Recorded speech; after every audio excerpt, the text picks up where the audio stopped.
Welcome back to the Tectonic Takes podcast. I hope you're entertained because we've given you quite a bit of content over the last week or so, and for good reason, because with me today, Abram and I, we're about to discuss the U.S. Open Cup game yesterday where the San Jose Earthquakes came out on top 1-0 against the Oakland Roots, reconfirming the Bay Area food chain, but the story of this match by PEMDAS, the Oakland Roots game prior against El Farolito shows us that it was still a feisty affair to get to this point of the U.S. Open Cup for the Bay Area soccer story.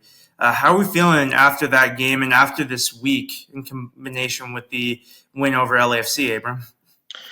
I mean, I'm happy to win twice in a row, so that's always a good thing. But I am a little And bit, unbeaten in 3. yeah, I'm beaten in three, but I'm still a little bit disappointed because of the kind of spicy nature of the game and the kind of interaction between the two fan bases. I would have liked us to get along more.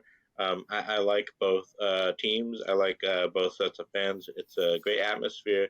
But also, it was kind of rough because none of us showed up. The Quakes just didn't. The Quakes fans weren't there, and it was a Tuesday. But still, the Oakland fans were there, and they were loud. Do you think the So Oakland Roots ended up outnumbering the Quakes fans just from the eye no, test? no. So I kind of thought that would be the case. It At looked like one that for point, a little bit. but yeah, once the Quakes fans got in their seats, which has been a recurring issue, they don't want us to leave. Um, there was still a lot of Oakland fans, but I would say it was more 60-40. Um, but yeah, once our support groups got going, then we started to make a lot of noise. But when Oakland decided to, they were probably the loudest voice in the house. Um, but yeah, it was a good game. I'm glad we ended up winning because I didn't want to be subjected to the ridicule that would have followed if we were to end up losing. Um, but yeah, mixed affair, I guess.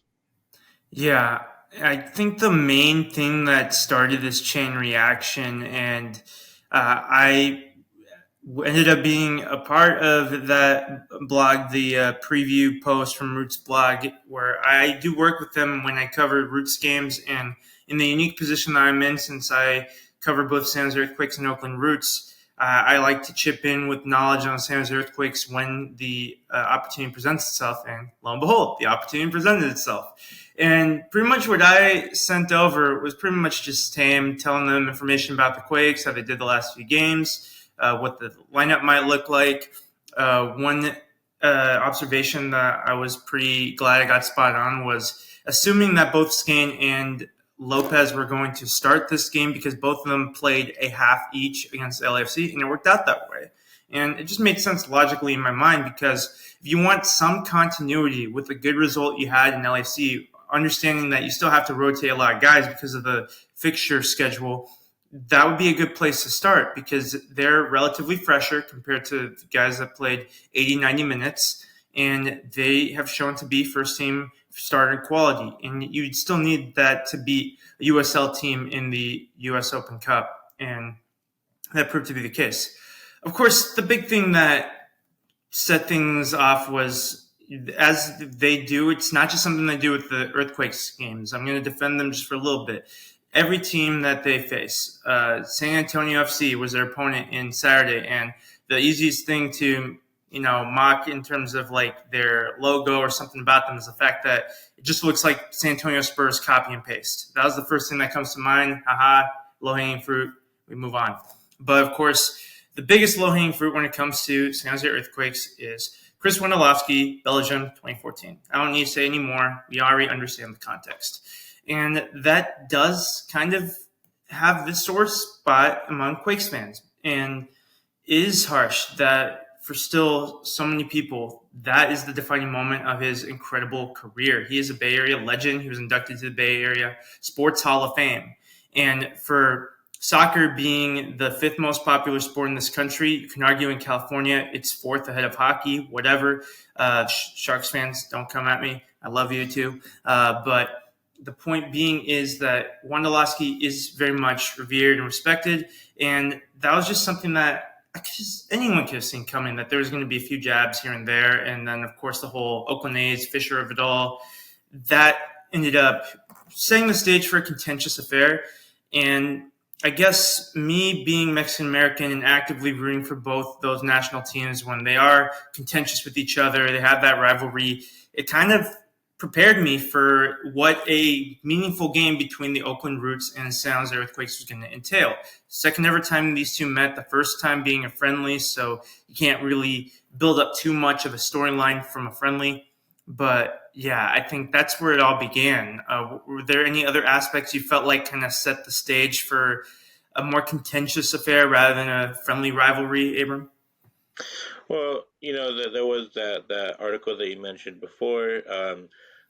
We'd had issues with Oakland fans, for months because of the Fisher thing. Mm-hmm. They don't seem to realize that we also don't like Fisher. They think that I we're think they kind of like realized that they just use that as their rallying point to get behind San Jose, and I maybe, understand that, but I agree with your yeah, point. You continue. Sorry. yeah. And there's also the fact that, I mean, this is going to happen no matter who we're facing, Mm-hmm. but they were, going out of their way to antagonize our support groups. And I'm saying there were some, there was like Some, a few yeah. people, and that's never going to be the majority. Like I said, I enjoy uh, being a Roots fan, if you could call me that. And what I heard was that the main population of the Oakland Wood supporters were respectful and had amicable interactions with the seismic union, which is very good. But I heard from the people in the seismic union that if the sides were switched and the ultras were on that side instead, that there would have been many altercations, and we don't Yeah, want that, right? I So understand. we just want to move past this as quickly as we can. And I'm just disappointed because prior to this match, we were kind of getting along. There was no issues, and we've started this rivalry off since this is the first official match on kind of a negative note. Um, but I'm always happy for a Quakes win, and that's kind of what's important here. Ahead of this the upcoming match against Sacramento, which is going to be later this month. Speaking of Sacramento, do you feel like it ever got this kind of tension between San Jose Earthquakes and Sacramento? I do. Mm-hmm. I spent that game 2 years ago sitting with the ultras, which was an incredible experience. If you're up for it, I definitely recommend giving it a try. It's not for everyone, and you have to be committed. You have to sing the full 90 minutes, even more. But yeah, the Sacramento fans were coming up to the group and taunting them as well. Um, and it was not my favorite, but the majority of fans said that they had a positive experience there. So I choose to go off of that. But my experience was that the ultras were in the corner, and they kept coming over to that corner to try and start stuff, and that was kind of not that left a sour taste in my mouth. But like I said, that's going to happen wherever you go. There's always going to be those fans who want to start things just because they've had too much to drink, or that's kind of like the only stimulation that they have going on in their life right now. You know what I mean? So Yeah. yeah, it is My what it is. soccer DNA is very much tied across the board with a lot of different California teams. My first ever U.S. Open Cup game, Sacramento Republic hosted Real Salt Lake. Granted, it was mostly a Real Monarchs team disguised as Real Salt Lake, but they were still able to produce a cup set before it was cool with their 2022 run. And that was a really fun atmosphere. I was a student at UC Davis, so rather than making that arduous trip to the Bay Area for a lot of sporting events when I had less time and less money, it was a great opportunity to see some great games in the Sacramento County Fairgrounds, and not only Sacramento Republic game, but probably one of the most random friendlies you could have ever expected. Pachuca versus Sunderland. I remember watching that friendly one time, and I was like, how did they get these guys to Sacramento for this venue to play this friendly? This is incredible. And little did I know that at that time backup goalkeeper Jordan Pickford would become an England number one several years later. So I just have a lot of fun memories with that. Of course, clear connections with San Jose Earthquakes. I was born in Oakland, so I'm always going to have that connection to Oakland roots. And even in my 2 years where I lived in San Diego, that was during the time when San Diego Loyal began play. So it was a bit of a soft spot for them as well. And it's going to bother me that first year when San Diego FC play MLS, thinking that should be San Diego Loyal. That should be those players. It should be that organization getting that opportunity. And I'm getting those flashbacks again when I see the news about Indy 11. But I think that's what makes this so fascinating about this current moment we are in U.S. soccer, Bay Area soccer, and in this very crucial chapter of the U.S. Open Cup. With only 8 teams entering from MLS with their first teams and already down to 7, we're recording this as the Wednesday, May 8th fixtures of the U.S. Open Cup round 32 have just kicked off. But yesterday, along with San Jose Earthquakes in action, there was other teams such as Houston Dynamo. They ended up losing on penalties. It went all the way down to goalkeepers. And Abram, can you tell everyone who missed the crucial penalty for Houston Dynamo? Andrew Tarbell. Yeah. Yeah. Oh my gosh.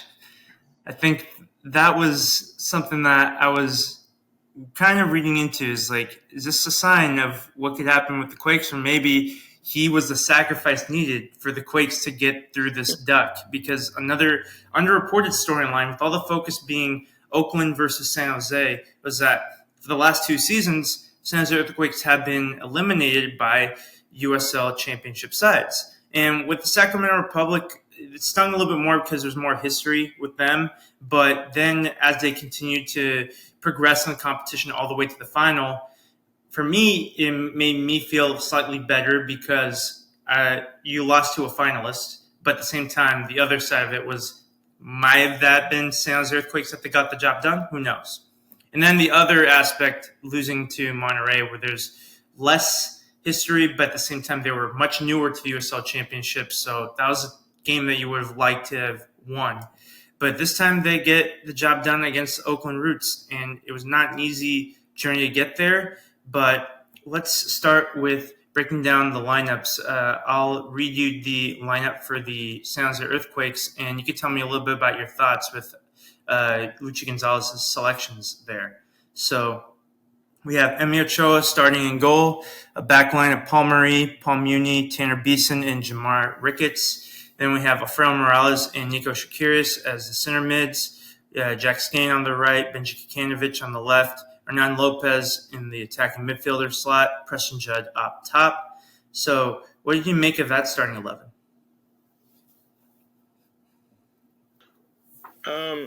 So yeah, the first thing that a lot of people will notice is the goalkeeper Emi Ochoa, and he's someone who I've always said is not ready to take the starting job, or be the number one keeper.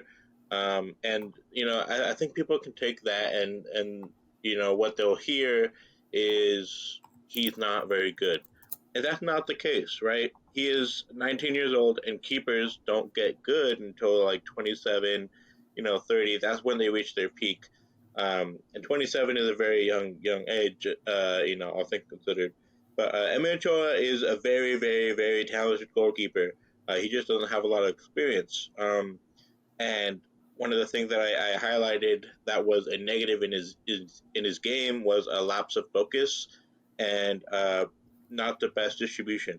He's not bad at distributing, but JT is a very, I think, above average distributor. He doesn't really reach that kind of caliber.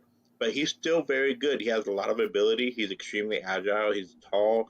He speaks multiple languages, which with this back line really helps. Um, I was really happy to see that Emi got the nod because he deserves it, and he really showed us that because he ended up getting the first clean sheet of the season.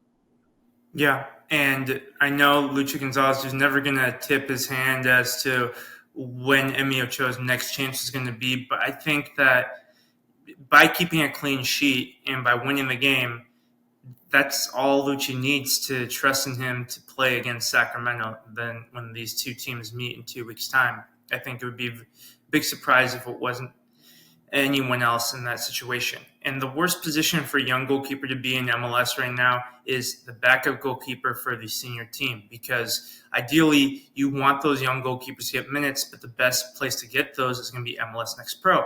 And that would have been the destination for him had Daniel not gotten injured this season. And that forced William Yarborough, who, as a veteran goalkeeper, I think he signed with the Quakes hoping to compete for minutes, but knowing that he was going to have to fight for it or just need something to go his way. Unfortunately, in the case of an injury to Daniel, as it turned out to be a starter, and then that forced Ochoa as the next person into that mix there. And Bijanski ends up being the beneficiary for MLS Next Pro. So this was his opportunity, and he made the most of it. And another press conference comment that Luchi Gonzalez gave us is that he's well aware that there's very few goalkeepers as young as Emi Ochoa getting minutes in MLS. He mentioned Chris Brady as an exception to the rule over in Chicago Fire.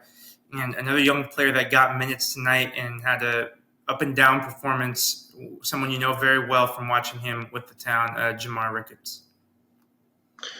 Yeah, I was very happy to see that Jamar got a chance. Unfortunately, left back is a mixed position where you have to do a lot of both things. He is, I will say this in front of everyone so they can understand, an amazing attacker with the ball. He's super fast, We saw that. crazy skills. He looks like Neymar at times playing left back with the town. But unfortunately, he's never really played against this caliber of opponent. And he's also not naturally a left back. He doesn't play there regularly. He does with the Town FC because he's in the midst of a conversion process to play left back because he has a lot of attributes that will really fit that position. Um, and he didn't play anywhere near his potential yesterday. And we think that a lot of that is because of his inexperienced, but also I don't think that he was mentally prepared. I think that he was a little bit nervous going into this match, which is Big totally occasion, biggest understandable. game of his career. Yeah, for sure. Like there's no question that this is by far the biggest game he's ever played in, um, and I don't blame him for feeling nervous for his first start. I think that once he gets over that injury, it looked like a hamstring injury, as he was running full speed, and he has a lot of speed.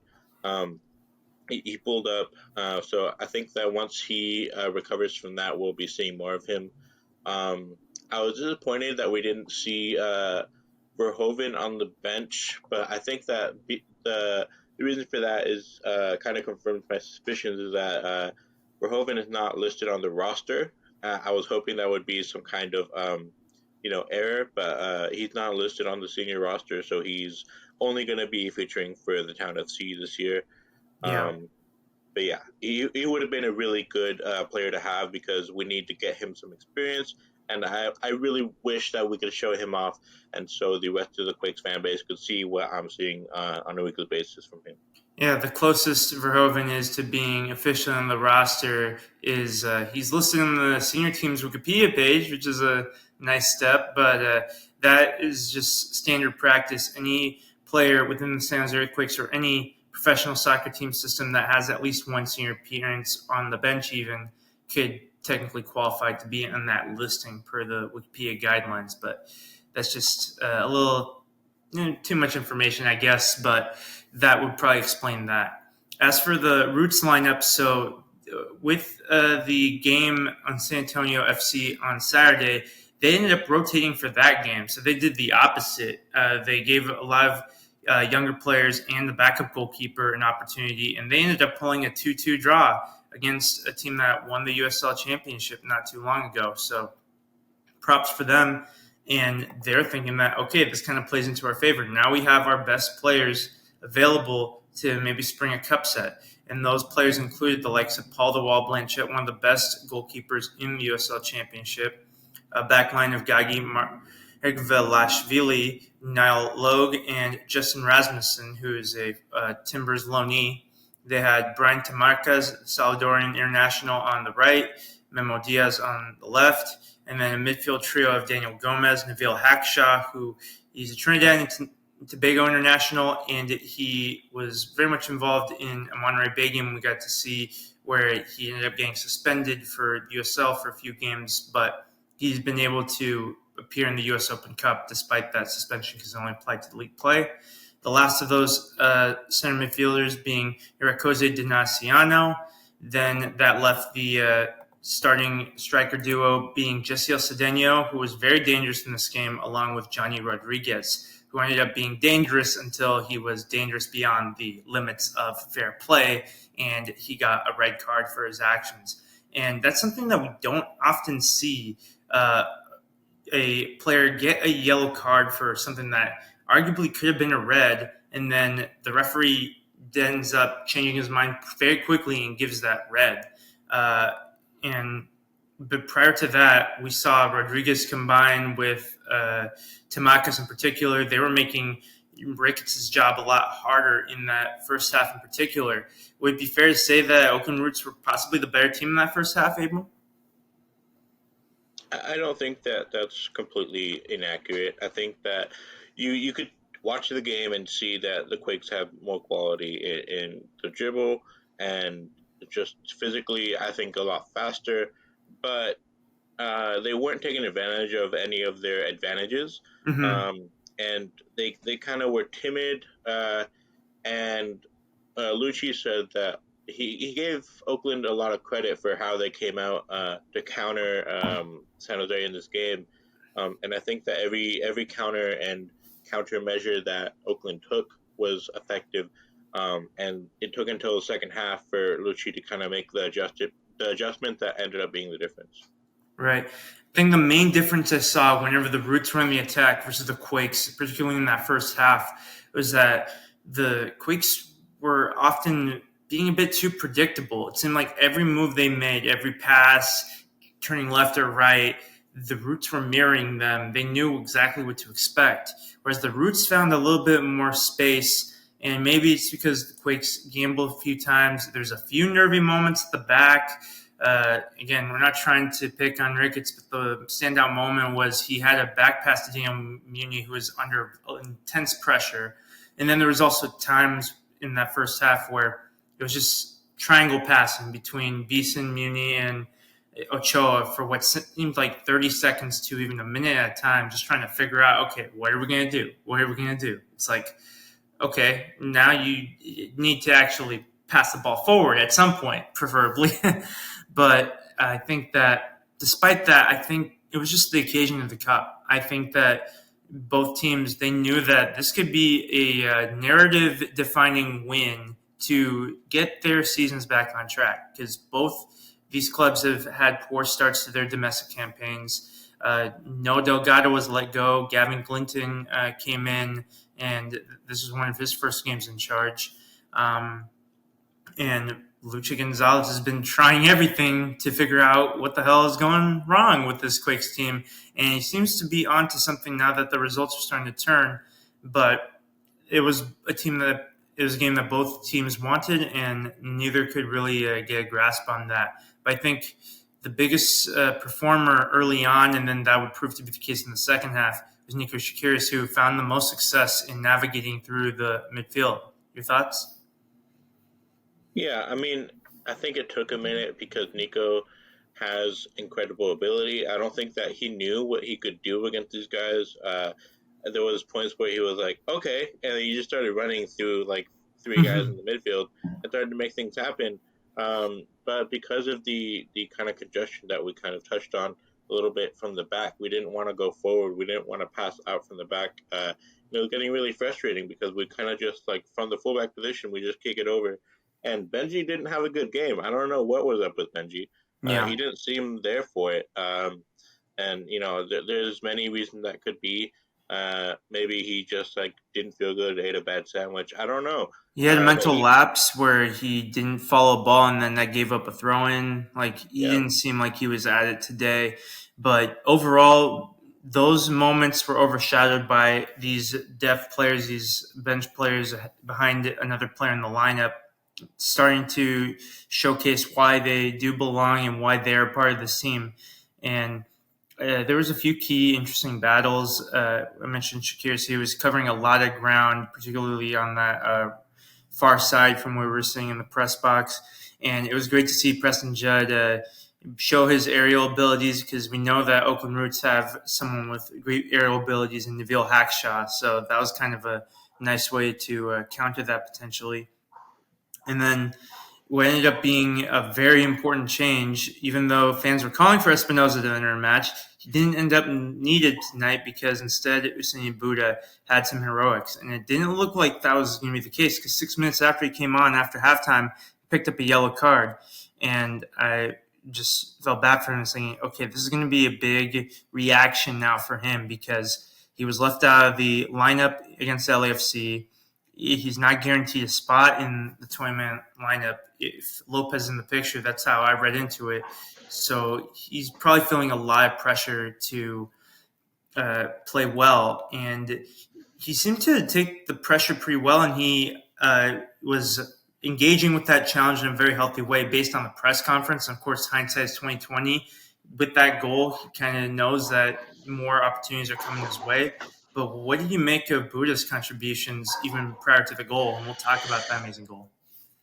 Um, Buddha is a player that I think has yet to show his full potential. And he was really good, but he is better than what he showed. Even against Oakland. And that goal was kind of I saw it coming kind of because he had a shot like 30 seconds prior to that and then Mm-hmm. did it again and then that one went in. So yeah, Buddha is a special player who is kind of in a kind of phase in his career where he's having to prove himself, and honestly, he hasn't proved it. So that's fair. But this game, I think, is going to show Lucci what Buddha can do, and kind of the other players as well. Like, kind of show them that, like, when we are playing in a real match, in an MLS match, you can give Buddha the ball and trust him to do something special with it. So I'm really happy for him, and I'm glad that he took his opportunity and ended up winning us the match. Yep. Another moment I remember from the press conference that really impressed me. This is a very bold thing to say. If you say it the wrong way, it could really annoy your coach. That he wants a bigger role, but he was saying that in the sense that, like, he wants to prove himself. He's going to continue to work hard. He's not saying like he deserves it or he's entitled to it. I think he said in a way that, based on the way that Lucha Gonzalez often speaks to us, that I feel like my gut feeling is that Lucci is very receptive to players like Buddha, showing that ambition, showing that determination. And at the same time, while he's focused on his individual endeavors to ensure his longevity in this club and in his career as a whole, he's also very much, part of the journey with other players like Emi Ochoa in the back line, that they got a clean sheet, and that was really huge for their confidence too. And I think it'll be huge for everyone, whether they played tonight or not, just to get that first clean sheet of the season. And that's another stat that just adds to the conversation of the feelings versus the reality of this team, is that we still got to shape up defensively, and the best is still yet to come. And that's the feeling that I got when realizing, as you pointed out, this is Shakir's first competitive assist with the senior team, which seems wild to think about because we know how good of a passer he is, but the stats don't lie. Yeah, and it's really unfortunate, right? So Nico is someone who gets into those spots pretty regularly, pretty successfully, but he's still young, and that kind of manifests itself in kind of excitement, overexcitement in those final areas. And I think that's been consistent. Unfortunately, that's one of his flaws. But it's hard to call it a flaw because he's 18 years old, and you would expect that from an 18-year-old. But he's been getting around the box with those opportunities and kind of getting past the back line, and then he can't beat the keeper. He almost scored against Oakland, making it 2-0, which would have been a much more convincing scoreline for us. But I, regardless of that, I'm really happy that he got his assist. he didn't hesitate to find Buddha. He was trying to get the ball moving. He wasn't thinking about himself. A lot of people would have taken more touches, looked for something more dangerous, or tried to take a shot themselves. But no, he just like he's focused on keeping the ball alive, keeping the game moving, and it paid off. And I think that this is the first of many because he has the ability to put players in those dangerous spots. And I think it's just going to get the ball rolling and it's going to snowball from here. The stars aligned in that possession of play. Securus was bound and determined to get the ball to somebody, and he got the ball to the right person to create a very memorable U.S. Open Cup goal, and one that's going to live long in the memory for Quakes fans and for Buddha and for Securus as well. Something that they could all be proud of. That was a really great build-up, and just when it seemed like we were starting to be resigned to potentially 30 more minutes and change to anticipate for this game, we already were present for one game that went to extra time with the Oakland Root Farolito. So felt like history was repeating itself for a little bit. And then that goal ended up being the deciding factor. And you mentioned as well that it was a little bit concerning that the closest thing we had to a fullback replacement was Tommy Thompson. But Saz will be the first to remind you that the only time that, they've kept a lead like this, 1-goal lead, Tommy Thompson was successful in doing so. Whereas every time they've blown a lead, Tommy Thompson was not on the pitch. So Saz's Tommy Thompson agenda continues. And as much as we would have liked to see Verhoeven maybe in that situation, Tommy Thompson, he was able to come through off the bench. Yeah, I mean, Tommy has uses, right? Mm-hmm. He's a Quakes player for a reason. And I've had criticisms of Tommy that I don't think are incorrect. He is not the guy that you want to put on when you're trying to park the bus. He is one of the guys that you should be looking at when your fullback is hurt and you're trying to get another goal because he's a very good attacker. He's very smart, uh, very good dribbler. He's the Keeps possession Joker. of He the can ball. do a lot of things for you. It's he's really underrated in that aspect, and that's unfortunate because of kind of things that have happened to him. I feel like it's bad luck on Tommy's end, less of a lack of ability, but like kind of he gets put in the bad position a few times. But regardless of that, I think that he did help open up the game along with Jackson Yule, who came on at the same time. Um, yeah, Tommy definitely had a role to play in that with stretching the back line. He kind of gave us way more space and also another option in the attack.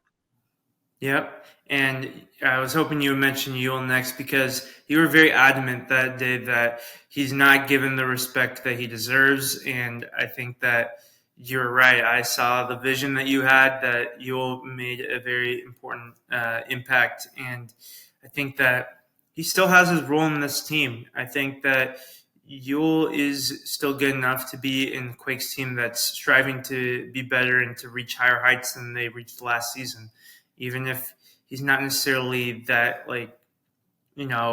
star-studded type of player that people will gravitate to and be like, oh yeah, Jack Neal's so cool. But he does a lot of things that are important to this midfield, and the midfield has been the story this season. The defense has been targeted for, rightfully so. They've been conceding a lot of goals. I think a lot of those problems as well, some of them start with the defense, some of them start with the midfield, and Jackson Newell could be more the solution than the problem. Yeah, and if you watched the press conference, you saw that I kind of went on a tangent. I didn't mean A to. soliloquy. I didn't mean to. If To you you or watch the not to podcast, you? you're right. If you watch the podcast, you'll notice that I kind of just start talking and I can't stop. And that's a good trait to have for a podcaster. But we were in a press conference, and I've been like kind of cringing about that all day today. But I think Lucci reacted well. I because I was trying to ask the question of like what's the impact that he has, and give the context for why I think that Yule has a big impact. But then I couldn't get to that next part of like asking that question clearly. So, but yeah, Lucci kind of saved me there and ended up understanding exactly what I was saying, and he gave us a good answer, kind of expanded on what I was saying because Yule. is huge, and I've been saying that a lot on the podcast. I don't have to We will reiterate die it, on but this hill. We are Yule yeah, stands in this house. yeah, and he's had some poor performances, and we don't look over that, but he was, in my opinion, the major difference in this game that allowed us to not go into extra time. Yeah. I think the biggest challenge for me in these press conference situations is that we talk to almost everybody that we're in a room with, whether we're in the press box, Radio One, or just passing through. And I think that we see a lot of similar things and we want to ask similar questions. So when we try to be like, okay, to what extent should I pick a different path to differentiate my question from someone else? And then we maybe differentiate a few more paths beyond that. So Right. it's kind of like Yeah. we're trying to use reverse psychology. Yeah, so what I got caught up in is that I don't want to ask, basic questions, and that's fine. It's totally fine to ask basic questions in these, and honestly, a lot of the times that's what you should resort to if you're ever in these positions. But I see people like Ivan. You ask great questions. Robert Jonas, I think, is incredible at asking meaningful questions with Mm-hmm. great observations. Jamin Moore, that's another person I look up to in terms of how they ask questions. And I was like, I want to be like that. I want to ask a question that has something behind it. But sometimes I get carried away.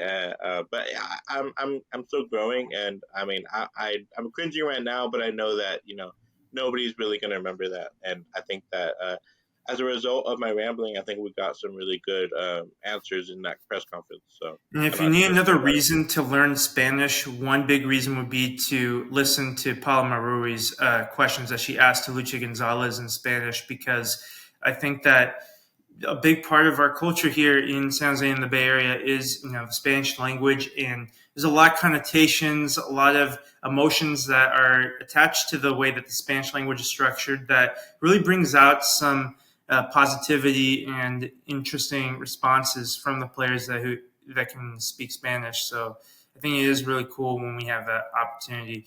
I do feel for players such as Amal Pellegrino, who is Tanzanian descent, Norwegian. We don't know too many Norwegian speakers in San Jose, so we can't really connect him on that level. But for the players that we have that kind of connection, especially Spanish speakers or even Portuguese speakers, for maybe a Capo and Rodriguez, I think it's really cool that we can connect on that level too. Acapo We're speaks just a big Spanish. event. Yeah, go ahead, Abram. Acapo speaks Spanish. Yeah, and he speaks Spanish too because he played in Spain. No, Um, because he grew up in Spain. oh, I don't he think he grew up speaks in Portuguese. uh, right Pedro Equatorial Guinea as Costa, well as speaks Spanish. My Pedro bad. Costa, and Bruno Wilson both speak Portuguese as well as Gotcha. Rodriguez. Yeah, that's what I was Yeah, thinking. Yeah, I promise I do teach intercultural communication. Like I know my geography. I'm sorry. no, I um, get those two mixed up all the time. So like, yeah, that's definitely what happened, and I wanted to help out.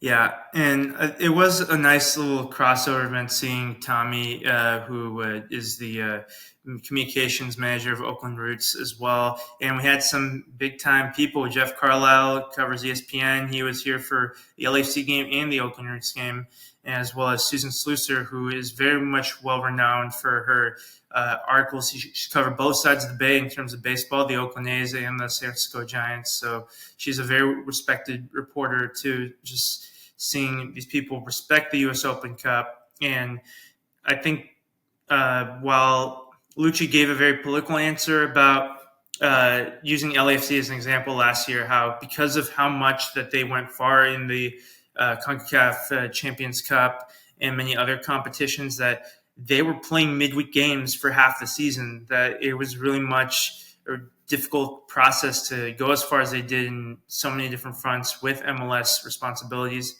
But I think that the best part about that is that, hey, as long as we're in the competition, we're not here just to make up the numbers. Like, we want to win this competition, especially when halftime you presented 3 years in a row, 1992, 1994, of back-to-back-to-back Bay Area-based teams winning U.S. Open Cups, including the most famous example, 1993, El Farolito winning that U.S. Open Cup, all prior to the MLS era.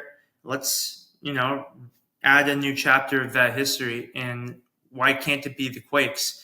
I do think that we can't write the USL Championship teams off because there's going to be at least 9 teams lower than MLS are going to be going into the round of 16, and that guarantees one of them is going to be in the quarterfinals, and there's going to be a few more twists along the way.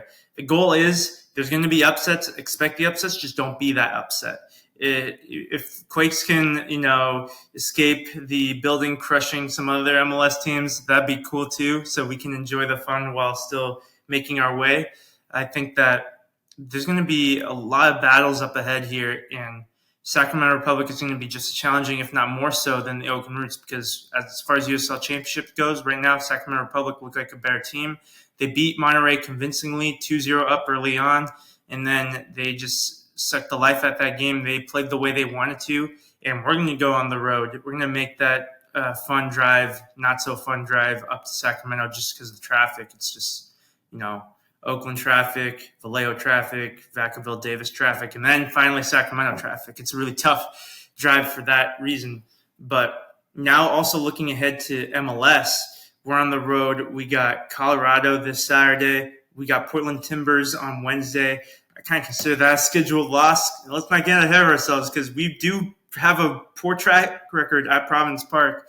And then our next home game being at Orlando City. And I will not be at that game because that same Saturday, May 18th, I will be at the Oakland Roots Orange County game. Don't hurt me. But there's going to be a lot of big tests for the San Jose Earthquakes coming up. And the biggest emblem of growth will be how are we going to go into Colorado and fix what happened in terms of losing 3-0 at home. Abram, what do you think we should expect for that one? Well, it's hard. You asked me how we're going to fix it, as if I know. The problem is that Colorado are really good right now. So, yeah. It's hard to say that we have a really good chance. If we didn't do it at our stadium, what makes us think we're going to do it over there? It looked like a bad loss at the time, but now it doesn't look quite as bad in terms of Rapids have continued to improve themselves. People don't understand how good the Rapids have become. And we beat a downtrodden Nashville. We took advantage of a LAFC who's struggling to score. We drew Nashville. And we beat a USL team in Oakland. So we're not amazing right now. We're good. We're showing the team that we have. You and I, Ivan, have said that we are.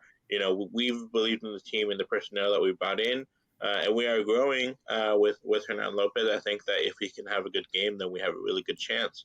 But no, we're not up there for the title challenge of this league or this conference. And I think Colorado are kind of a 4 to 6 place team this year. So it's going to be tough. So I can't, really comment too much on that other than we need to look at their strengths and kind of like try and counter them and play as the underdog in this game and not and make sure we give them their due respect and also see what we could do to kind of counter it, because I think on the counter we have a lot of strength. So we'll see. My hope is that if San Jose Earthquakes are not just having a little bit of balances go their way and maybe taking advantage of some other teams that are having their own problems. In these next 3 games, if we can pick up 4 points out of that 9, win, a draw, a loss, I'm expecting the most likely loss is going to be Portland, because for whatever reason, it doesn't matter who's on Portland's team, we're just going to lose at Providence Park. I'm resigned to that fact. Maybe we can get a point at Colorado. I think that Nashville, they have a worse overall attack than Colorado this season, but they still have the best attacking player out of either Nashville or Colorado, Hani Mukhtar. And we held that player to, he was able to inspire his team to get a goal, and that was it. And then the biggest opportunity, I think, is going to be Orlando. Orlando has had a difficult season. On paper, they should not be this bad. They have a really good team led by Facundo Torres. And Nico Ladero is getting up there in age, but he's still a quality MLS player. And they have an embarrassment of riches at striker. They have Luis Muriel, who has been Serie A quality for about a decade, and Duncan Maguire, who is supposed to be at Blackburn Rovers and might still be this summer when he gets their opportunity to make that move across the pond. So it's not going to be easy, but you got to start winning these games more consistently. And if you're looking at what game is the most likely the Quakes should win, I'll take my chances at home against Orlando, and you got to start picking this up. Otherwise, we're just going to be back where we started a few weeks ago, being like, well, shit, what are we doing this season? And then we're going to be crossing our fingers, hoping that, okay, we somehow survive against Sacramento, who are very good in the U.S. Open Cup, to just extend our life in that competition. And our season will very much be determined by how far we go, regardless of what else happens at MLS. But the priority still has to be the MLS campaign. And if we can get ourselves back into the playoff conversation, making the playoffs 2 seasons in a row, that it seems like a very low bar for most MLS teams. Realistically, that has to be where the San Jose Earthquakes start putting themselves in that conversation. Any final thoughts, Abram? Yeah, I wanted to ask you, what? So Lucci's legacy is kind of mixed here at this point. Mm-hmm. Um, say, like, what if he were to win the U.S. Open Cup? Where would that put him in your mind? Is it a positive tenure here, or is it still, kind of mixed? What do you think? It's been 12 years right now since the last time Earthquakes have won silverware. I think that people underestimate, even especially in soccer, because there are more trophies on offer compared to hockey, baseball, football, basketball. Uh, it's really hard to win a championship, a trophy, a tournament, anything. I think that it definitely boosts the stock up tremendously. And we didn't know what was on the cards in terms of a U.S. Open Cup run because Quakes have been one of those teams susceptible to being knocked out by lower league sides over the last couple of years. So it would have been like, hey, we need to start taking this seriously. And I hope that by at least beating Oakland Roots, who, yeah, might have they been the weakest of the 3 USL teams that they've faced over the last few years in this competition? Possibly. But they got the job done with their rotated side, which still features some quality players.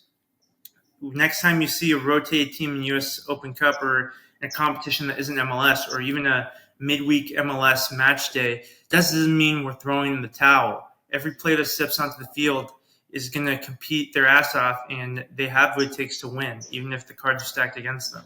So I think that if he can get this going, and I'd like to see him win at least one more game. This is going to be a big test against Sacramento. If he can get to the quarterfinals, and we'll see what that looks like at that point, who else is left in the competition, then Luchi Gonzalez is going to continue to increase his stock. And then if he can somehow win that trophy, then we're going to have to be content with whatever else happens. But I think the best case scenario would be a far cup run, quarterfinals minimum, maybe further, and then also making the playoffs. Like you have to be able to manage that.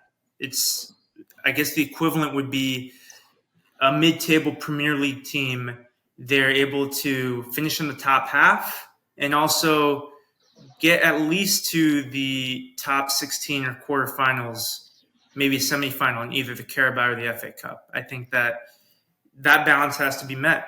And I think that cup competitions are very special, and it's important why we give this match the attention that we gave it today. I was really happy when you and Devin reached out to me and was like, hey, let's do a separate episode for this. And I thought that was great. We were able to marinate on this a little bit more, even though I was fully prepared to down to Celsius and be like, okay, let's talk about both these games at once. But I think you weren't. I understand. But this is part of what we do. I think this is one of the most important things that we can do with, media content creation for soccer is help preserve the U.S. Open Cup. And if I didn't have finals week to be on campus for that week, I would definitely make that trip to Sacramento. But you can bet that I'll be watching that game. And I think that we can look at this a little bit more favorably now. We got a little bit of a monkey off our back. We reestablished the Bay Area food chain. San Jose Earthquakes rule the roost, and we look forward to what challenges are up next, and if the San Jose Earthquakes can build on this. Yeah, definitely. We got the monkey off our back, but that monkey is looking at us menacingly. He's still standing there. He's He's still in the just room. We're standing still in the room there with the monkey. menacingly. Exactly. Mhm. But yeah, I hope that we get rid of that monkey altogether. So And I guess my final thought is that we talked about the relationship between Oakland Roots fans and San Jose Earthquakes fans at the start of this podcast. I think that regardless of how things turned out the way they did, I think that time's going to heal some of those wounds, and also uh, it shows that there's a lot of passion, and we can channel that passion both into domestic competitions and into when international opportunities arrive, whether that's teams from Europe coming into preseason to Levi Stadium, or if it's going to be a Copa America or World Cup match. This is just the beginning. I think that we're going to continue to generate excitement and continue to invite people to come to these games. I think that this energy is still a very good energy in terms of building storylines, making for a fun atmosphere, having a good time at these events. And I think that the Bay Area deserves to be a mainstay in the soccer culture of the United States. And if we can continue to show up and show out and have this energy toward the Roots, to the Soul, to the Quakes, to Bay FC, to all these teams here, then we're gonna continue to bring attention to the Bay Area when it comes to the bigger events such as Copa America and the World Cup. And for me, I feel like it almost won't matter, what teams end up playing here, that they're going to have a good time when they come to these venues, and so will the fans. So, of course, it'll be nicer if we get USA, Mexico, Argentina, Brazil, England, Germany, whatever. But hey, give me Switzerland, give me Colombia, give me South Africa, give me Australia, give me South Korea. I will, embrace them, and that's what the Bears community is all about. That's what Bears soccer is all about, and we're happy to be along for the ride here. yeah, for sure.